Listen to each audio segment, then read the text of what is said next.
Sebentar beli sandal. Kami datang untuk bersyiar, sambut salam dengan centang. Assalamualaikum warahmatullahi wabarakatuh.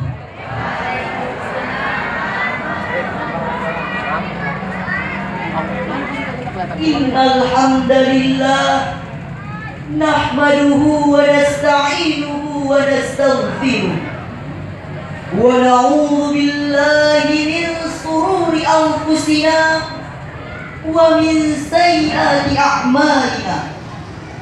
May yahdihillahu fala mudilla lahu wa may yudlil fala hadiya lahu. Asyhadu an la ilaha illallah wahdahu la syarika lah wa asyhadu anna Muhammadan abduhu wa rasuluh la nabiyya ba'da. Apa ya, Bang? Pertama dan yang paling utama, marilah kita panjatkan puji syukur kita kehadirat Allah Subhanahu wa ta'ala yang telah melimpahkan rahmatnya kepada kita semua, sehingga kita dapat berkumpul di tempat ini. Salawat dan salam tak lupa kita serahkan kepada junjungan kita Nabi besar Muhammad Sallallahu Alaihi Wasallam beserta keluarga, para sahabat dan pengikut setia beliau hingga akhir zaman. Bapak Ibu Dewan Guru yang kami hormati, hadirin wal hadirat rahimakumullah, saudara seiman sekeyakinan, sebangsa satu cita satu asa.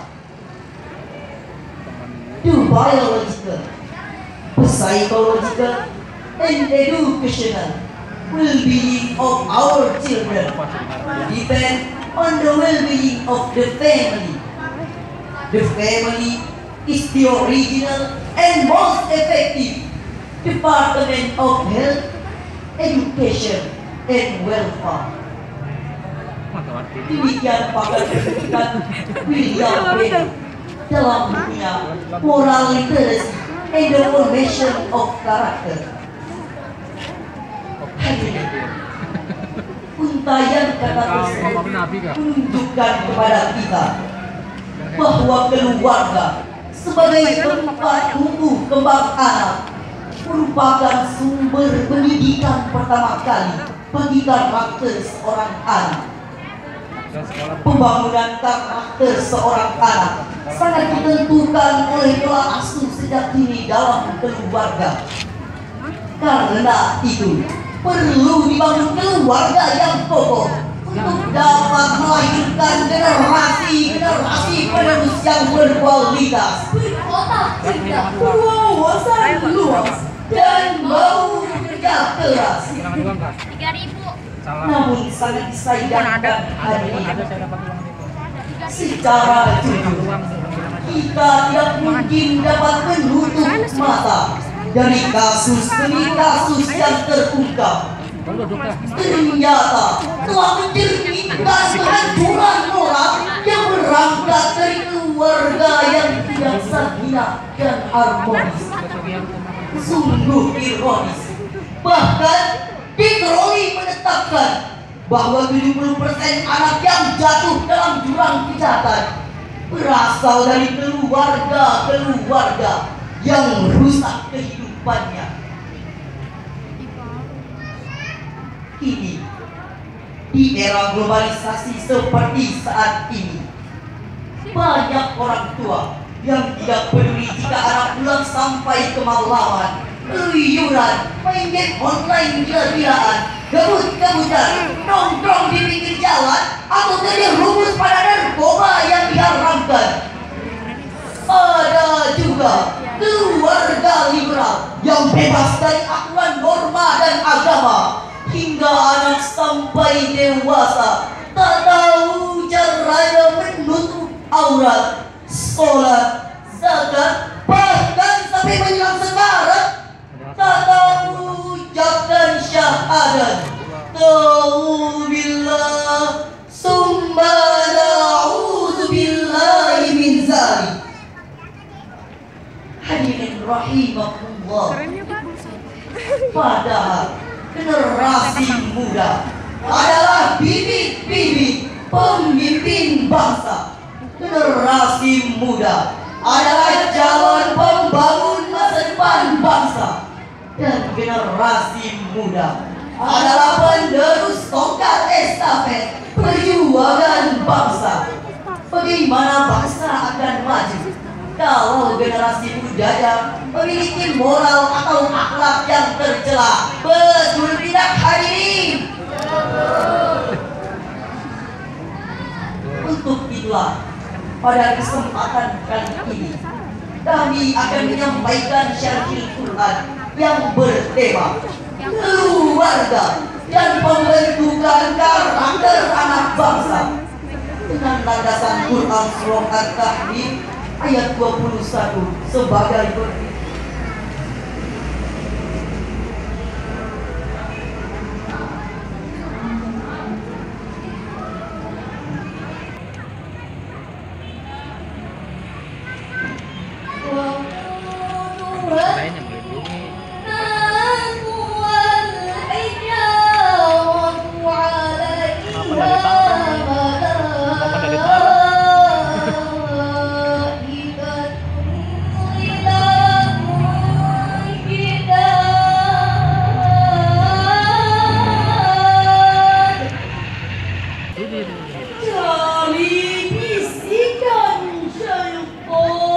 Yang terkutuk menyebut asma Allah.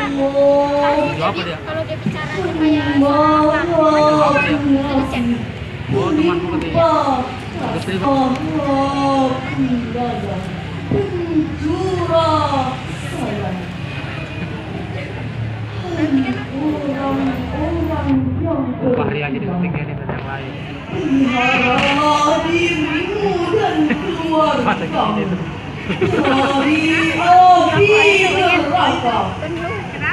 Yang bahan-bakarnya adalah manusia dan batu.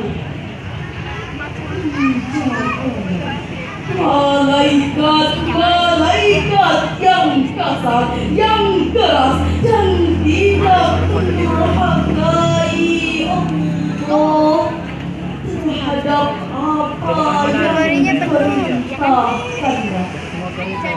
Selalu mengerjakan apa yang diperintahkan. Hadirin rahimahullah, Imam Ali As-Suri dalam Safwatut Tafasir menjelaskan ayat tersebut. Ihfazu anfusakum wa sunu azwajakum wa auladakum min narin hamiyatin musta'iratin wa dhalika bi tarkil ma'ruf wa fi'li ta'ati bi ta'dibihim wa ta'limi. Jagalah dirimu dan peliharalah istri-istri dan anak-anakmu dari siksaan neraka yang panas dan pedih, dengan cara memerintahkan mereka untuk meninggalkan maksiat, mengerjakan ketaatan, serta mendidik dan mengajari mereka. Dengan demikian, ayat tadi merupakan landasan filosofis bagi orang tua dalam mendidik anak-anaknya sebagai amanah Allah, yaitu orang tua selain berkewajiban memenuhi kebutuhan materi kepada anak, berkewajiban pula memenuhi kebutuhan imateri berupa pendidikan dan bimbingan. Kenapa hadirin? Sebab materi tidak menjamin anak hidup bahagia bila tanpa kasih sayang orang tua. Materi tidak menjamin anak sukses di masa depan bila tanpa pendidikan dan bimbingan. Pada zaman Nabi Muhammad SAW, peperangan lebih bersifat fisik. Tetapi pada zaman modern seperti saat ini, musuh justru menelusur ke rumah tangga melalui media komunikasi. Anak-anak sejak kecil tanpa disadari sudah dijejali dengan pemandangan dan pengalaman yang merusak melalui media komunikasi, sehingga pendidikan keluarga menjadi tidak efektif. Menurut sebuah penelitian yang dikutip oleh Dr. Satya Rajan, bahwa perilaku manusia itu lebih besar dipengaruhi oleh apa yang dilihat, dan hanya terhadap orang tua saja yang memiliki tingkat efektivitas yang tinggi. Untuk itu, mari kita didik anak-anak sejak dini dengan ajaran agama. Mari ciptakan keluarga yang harmonis serta menjadi teladan bagi anak sebagai generasi penerus bangsa. Jika sikap ini yang diaplikasikan, insya Allah akan terbentuk anak-anak yang soleh, yang taat, menjadi dambaan orang tua, keluarga, masyarakat, nusa, bangsa, dan agama.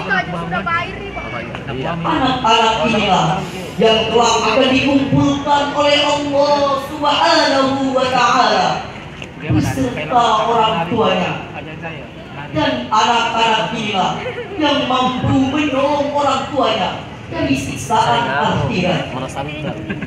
Allah Subhanahu wa Ta'ala menegaskan dalam Quran surat Hud ayat 6 sebagai berikut. Saya sudah pendek.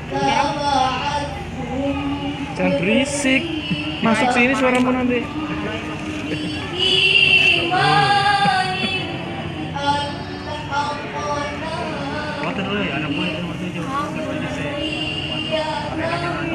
Woi, bapak ini. Bapak ganti.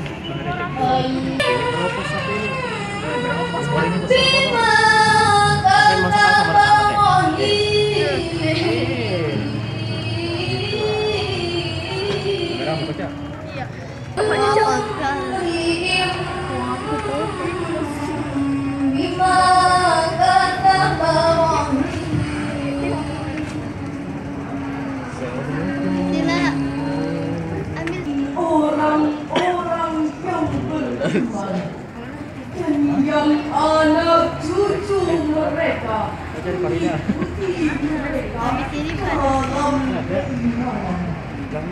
Kami hukumkan anak cucu mereka Kembali lagi. kami jelek pakai blitz. Kakak pakai blitz. Pakai blitz. Mana belum pakai blitz? Pakai sandal juga nampak. Pakai sandal jadi dari foto sini banyak. Mau beriman dan mendidik anak-anaknya dengan iman, maka Allah akan menentukan mereka di akhirat dan diberikan pahala yang berlimpah. Hadirin wal hadirat rahimakumullah, saudara seiman setiap kita, sebangsa satu cita satu rasa. Dengan demikian, dari uraian tersebut dapat disimpulkan membangun peradaban ini memang harus didahului dengan membangun manusia. Kebangkitan bangsa ke depan sangat bergantung pada pembentukan karakter generasi mudanya. Keluarga adalah bagian dari bangsa. Jika kita mendapatkan bangsa yang maju, maka ciptakanlah keluarga yang dihiasi dengan akidah, dan orang tua memiliki kewajiban mendidik anaknya sebagai generasi penerus tongkat estafet perjuangan bangsa. Akhlak yang dibentuk sejak dini akan lebih melekat dan menjadi kepribadian bagi generasi mudanya. Mudah-mudahan kita diberikan anak-anak yang bertakwa dan berakhlakul karimah, sehingga bangsa ini akan bangkit menjadi bangsa yang maju dan bermartabat. Demikian syarhil Quran yang dapat kami sampaikan. Aku menurut Lebih lagu dan anak-anak kurangnya mohon dimaafkan. Wabillahi taufiq wal hidayah. Wassalamualaikum warahmatullahi wabarakatuh.